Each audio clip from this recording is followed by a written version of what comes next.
अप्रैल फूल दिवस केवल भारत में ही नहीं बल्कि पूरी दुनिया में मनाया जाता है और इस दिन को लोग एक दूसरे के साथ हंसी मजाक करके और एक दूसरे को मूर्ख बनाकर बनाते हैं। माना जाता है कि 1 अप्रैल फूल डे की शुरुआत फ्रांस में 1582 में उस वक्त हुई जब पोप चार्ल्स ने नए रोमन कैलेंडर की जगह पर पुराना ही शुरू कर दिया। इस वजह से कुछ लोग पुरानी तारीख पर ही नए फेस्टिवल्स मनाते रहे। ऐसा नहीं है कि सिर्फ विदेश में ही लोग मूर्ख बने, बल्कि हमारे देश में ऐसी कहानियां हैं।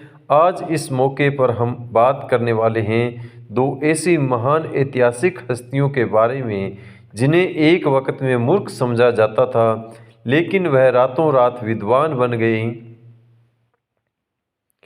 महान ऐतिहासिक कवि कालिदास को इतिहास का सबसे बड़ा मूर्ख माना जाता है। उनके बारे में ऐसा कहा जाता है कि वह पेड़ की जिस डाल पर बैठे थे उसी डाल को काट रहे थे। इस वजह से उन्हें महान मूर्ख की उपाधि दी गई। ऐसा माना जाता है कि प्रारंभिक जीवन में कालिदास अनपढ़ और मूर्ख थे। फिर उनका विवाह विद्योत्मा नामक राजकुमारी से हो गया। ऐसा बताते हैं कि विद्योत्मा ने प्रतिज्ञा ली थी कि जो उसे शास्त्रार्थ में हरा देगा वह उसी के साथ विवाह करेगी। विद्योत्मा मौन शब्दावली में गूढ़ प्रश्न पूछती थी, जिसे कालिदास अपनी बुद्धि से मौन संकेतों से ही जवाब दे देते थे।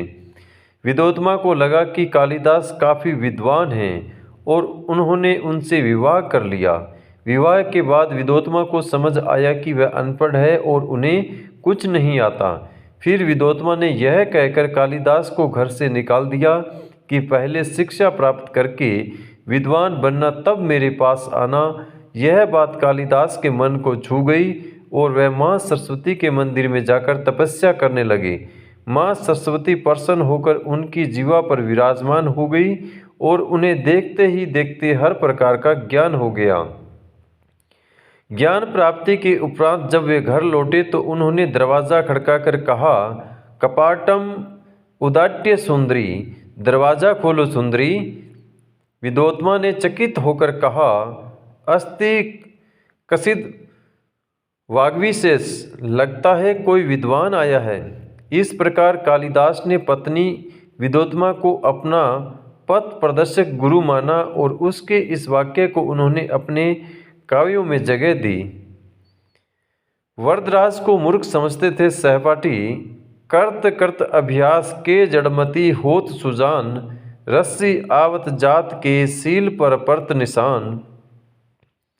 यह कहावत तो आपने अपने जीवन में कई बार सुनी होगी, कभी अपने माता पिता के मुख से तो कभी विद्यालय में अपने गुरुओं के मुख से। दरअसल यह कहावत जिसने बनाई उसे दुनिया का सबसे मूर्ख छात्र समझा जाता था। लेकिन फिर भी एक दिन ऐसा चमत्कार हुआ कि यही मूर्ख संस्कृत का महान विद्वान बन गया और उनका नाम है वरदराज। वरदराज बचपन में पढ़ाई लिखाई में बेहद कमज़ोर था और उसे कुछ भी जैसे समझ नहीं आता था।